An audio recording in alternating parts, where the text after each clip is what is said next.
Shalom, perkenalkan nama saya Eduardo Padang, NIM 1804 11 70 68, mahasiswa YKN Tarutung. Ya.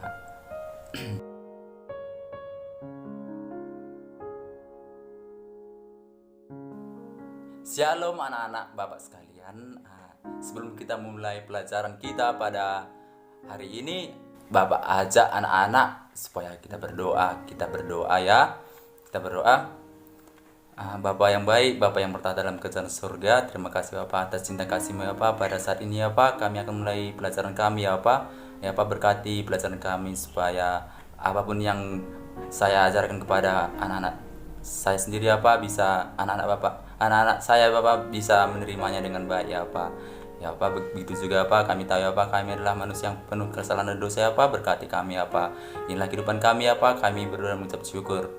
Amin. Baiklah anak-anak Bapak sekalian, materi kita pada hari ini yaitu hak asasi manusia dalam perspektif Alkitab. Baiklah anak-anak Bapak sekalian, pembahasan kita mengenai hak asasi manusia.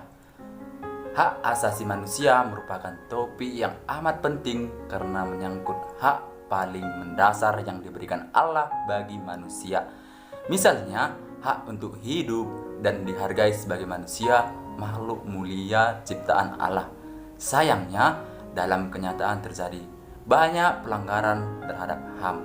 Oleh karena itu, pembahasan mengenai HAM diharapkan dapat memberikan pencerahan bagi remaja Kristen untuk menyadari bahwa manusia, pencerahan bagi remaja atau anak-anak Bapak sekalian, untuk menyadari bahwa manusia diciptakan Allah sebagai makhluk mulia yang memiliki martabat dan hak sejak dalam kandungan ibu.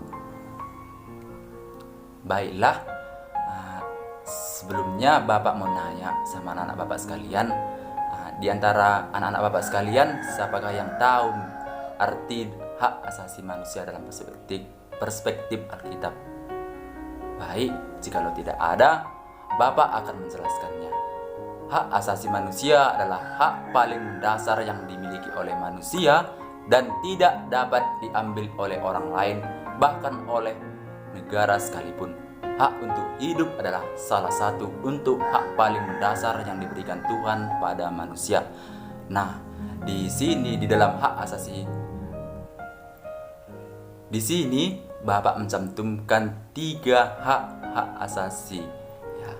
Nah, yang pertama itu hak warga negara, yang kedua itu hak politik, yang ketiga itu hak ekonomi dalam sosial. Baik anak-anak Bapak sekalian, kita masuk ke sejarah singkat HAM. Nah, di sini Bapak akan menjelaskan bagaimana sejarah singkat HAM. Kesadaran akan HAM berawal dari lahirnya Magna Carta pada tahun 1215 di Inggris. Sebuah piagam yang dikeluarkan di Inggris guna membatasi monarki kekuasaan absolut sejak masa Raja John. Magna Carta dianggap sebagai lambang perjuangan hak asasi manusia. Menyusullah lahirnya Bill of Rights di Inggris pada tahun 1689. Isinya mengatur tentang kebebasan memilih dan mengeluarkan pendapat. Undang-undang ini percaya mendorong.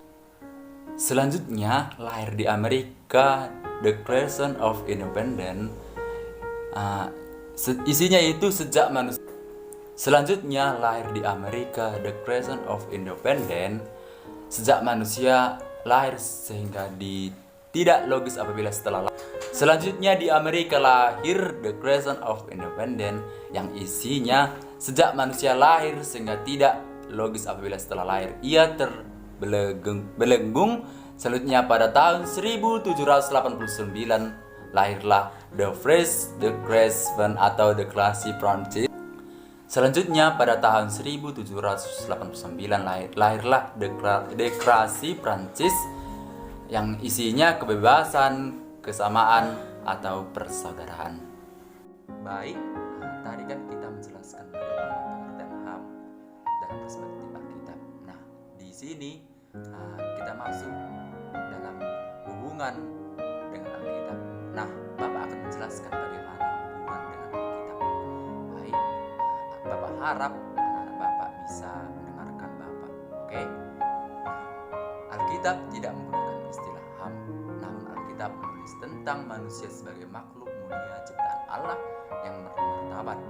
Allah menciptakan manusia dan menganugerahinya kehidupan. Itulah hak paling mendasar yang diberikan Allah bagi manusia. Sebagai makhluk mulia ciptaan Allah, manusia memiliki hak untuk diterima dan dihargai dimanapun ia hidup. Baik, implikasi dari prinsip ini adalah semua manusia dari berbagai latar belakang memiliki hak untuk diterima, dihargai, dan menjalani kehidupan yang telah dianugerahkan Allah baginya. Di dalam Alkitab, kita tidak akan menjumpai praktik hak asasi manusia seperti yang kita kenal sekarang. Baik, Bapak akan mengajak anak-anak Bapak sekalian. Ya, Bapak harap anak-anak Bapak sekalian membuka Alkitabnya. Kita buka Alkitab kita dalam Mazmur 133 ayat 1 sampai dengan 3. Nah, dengan judul isinya yaitu sungguh alangkah baik. Nah, kita membuka Alkitab kita di dalam Mazmur 133 ayat 1 sampai dengan 3. Nah, kita baca ayat 1 sampai dengan ayat 3. Kita baca secara bersama-sama. Ayat pertama itu, sungguh alangkah baiknya dan indahnya apabila saudara-saudara diam bersama dengan rukun. Nah, ayat kedua itu, seperti minyak yang baik di atas kepala meleleh ke janggut, yang meleleh ke janggut Harun dan ke leher jubahnya. Nah, ayat ketiga itu, seperti embun gunung Hermon yang turun ke atas gunung-gunung Sion, sebab kesanalah Tuhan memerintahkan berkat kehidupan untuk selama-lamanya. Nah, di dalam Mazmur 133 berbicara tentang persaudaraan yang rukun. Persaudaraan ini mestinya tidak hanya dibangun dengan orang-orang yang seiman saja, tetapi dengan siapapun juga. Kita terpanggil untuk saling menolong dan menopang dan bekerja bersama-sama untuk memecahkan masalah dan tantangan bangsa kita dalam persaudaraan yang rukun. Semua orang menunjukkan solidaritasnya satu terhadap yang lain, menghargai hak dan kewajiban pribadi maupun sesama. Semua orang bertindak proaktif untuk memberikan kenyamanan dan kebahagiaan bagi yang lain. Persaudaraan yang digambarkan seperti minyak yang harun, juga seperti embun yang turun dari gunung Hermon. Ungkapan ini menggambarkan persekutuan yang membahagiakan. Nah, sampai sini pembelajaran kita. Apakah anak-anak Bapak memahami bagaimana hak asasi manusia dalam perspektif Alkitab? Nah, Bapak harap anak-anak Bapak sekalian paham yang kita pelajari pada hari ini. Baiklah anak-anak Bapak sekalian, kita tutup pembelajaran kita pada hari ini.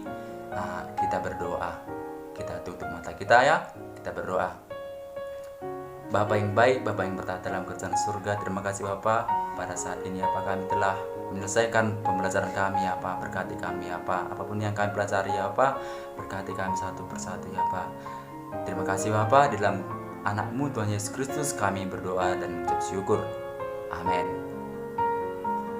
Sekian pembelajaran kita pada hari ini. Terima kasih dan sampai jumpa.